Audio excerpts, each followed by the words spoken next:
రానున్న రోజుల్లో Andhra Pradesh green hydrogen ఉత్పత్తులను ఎగుమతి చేస్తుందని ఏపీ సీఎం చంద్రబాబు అన్నారు. త్వరలోనే ఏపీ గ్రీన్ ఎనర్జీ హబ్ గా మారుతుందని ధీమా వ్యక్తం చేశారు. గ్రీన్ హైడ్రోజన్ ప్రాజెక్టుకు మొన్నే శంకుస్థాపన జరిగిందని 2047 నాటికి ఏపీని స్వర్ణాంధ్రప్రదేశ్ గా మారుస్తామని చంద్రబాబు చెప్పారు. గ్రీన్ ఎనర్జీ వల్ల అనేక ఉపయోగాలున్నాయని, 99 లక్షల కుటుంబాలకు గ్యాస్ సరఫరా చేసేలా ప్రణాళికలు రచిస్తున్నట్టు తెలిపారు. ఇదే కార్యక్రమంలో సీఎన్జీ వాహనాలను సీఎం చంద్రబాబు ప్రారంభించారు. భవిష్యత్తులో సీఎన్జీ వాహనాలకు పెద్దపీట వేస్తామన్నారు. అంతకుముందు తిరుచానూరులో ఇంటింటికి పైప్ లైన్ ద్వారా గ్యాస్ పంపిణీ పథకాన్ని సీఎం ప్రారంభించారు. ఏపీలో పుష్కలంగా సహజ వనరులున్నాయని సీఎం అన్నారు. హైవేలు, సముద్ర తీరం, పోర్టులు, విమానాశ్రయాలతో రాష్ట్రానికి ఆదాయం వచ్చే మార్గాలున్నాయని అన్నారు. ఇంటింటికి గ్యాస్ సరఫరాకు 5 కంపెనీలను సంప్రదించామని చంద్రబాబు చెప్పారు.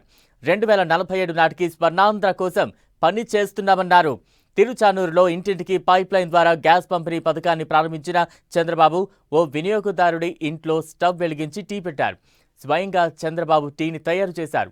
అనంతరం pipe line gas, cylinder gas మధ్య తేడా గురించి వినియోగదారుని అడిగి వివరాలు తెలుసుకున్నారు. ఈ పర్యటన అనంతరం సీఎం నారావారిపల్లె వెళ్లారు. అక్కడే 3 రోజుల పాటు కుటుంబ సభ్యులతో కలిసి సంక్రాంతి వేడుకల్లో పాల్గొంటారు. ఈ సందర్భంగా నారావారిపల్లెలో పలు అభివృద్ధి పనులకు శంకుస్థాపన చేయనున్నారు.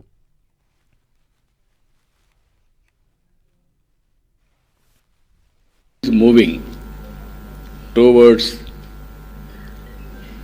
very natural gas or clean energy and green energy. Recently I have announced green energy policy. We are attracting nearly 10 lakh crores and generating employment nearly 7.5 lakh employment. That is our target we are working. 2047 Vikasit Bharat, Government of India is working. We are working Swarna Andhra Pradesh 2047.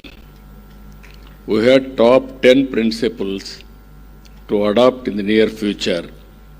In that, we are very clear. One is cost optimization of fuel.